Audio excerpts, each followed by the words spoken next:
మొక్కై వంగనిది మానై వంగున అని పెద్దలు ఊరికే అనలేదు కదా. పిల్లలు ఎప్పుడైతే పెరిగిపోతారో వాళ్ళకి చెప్పి నేర్పించడం అనేది చాలా కష్టమైపోతుంది. కాబట్టి పసిపిల్లలుగా ఉన్నప్పుడే వాళ్ళకి నేర్పించవలసిన కొన్ని ముఖ్యమైన విషయాలు నేర్పించి వదిలేశామంటే ఇక వాళ్ళ జీవితంలో వాళ్ళు ఉన్నత స్థానానికి వెళ్తారు.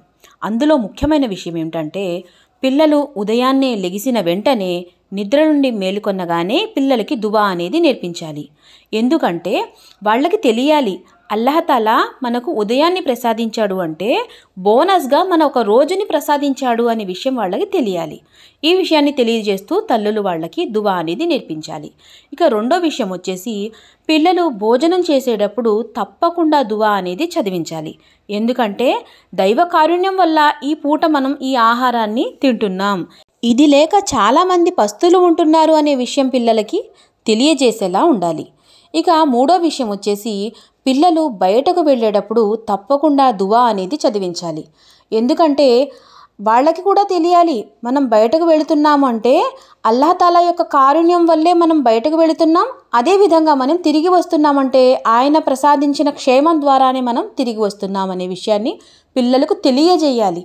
ఏ ప్రమాదాలు ఏ ఆపదలు రాకుండా ఉండాలి అంటే తప్పకుండా మీరు దువా చదివి వెళ్ళండి అని తల్లులుగా చెప్పడం మన బాధ్యత. ఇక అదేవిధంగా పిల్లలు నిద్రపోయేటప్పుడు కూడా పిల్లలకి దువా అనేది నేర్పించాలి. ఎందుకంటే మనం నిద్రలోనికి జారుకుంటున్నామంటే అది ఒక చిన్నపాటి మృత్యువు అనే చెప్పాలి. అలాంటి మృత్యువులోనికి మనం జారుకుంటున్నామంటే తిరిగి రావాలి అంటే కూడా ఆ అల్లాహ్ యొక్క కరుణ వల్లే జరుగుతుందనే విషయం పిల్లలకు గ్రహించే విధంగా తెలియజేసి అల్లాహ్పై యొక్క విశ్వాసాన్ని దృఢంగా చేయడానికి మనం ప్రయత్నం అనేది చెయ్యాలి. అప్పుడే కదా పిల్లలకు తెలిసేది. ఇంకొక ముఖ్యమైన విషయం ఏంటంటే, ప్రతి పిల్లకి కానీ పిల్లాడికి కానీ తల్లి మీద అపారమైన నమ్మకం అనేది ఉంటుంది. అంటే ఏ ఆపదొచ్చినా నా తల్లి చూసుకుంటుంది అనే ఒక నమ్మకం అనేది ఉంటుంది. ఆ నమ్మకాన్ని మనం అల్లాహపై వచ్చేలా ప్రయత్నం అనేది చేయాలి.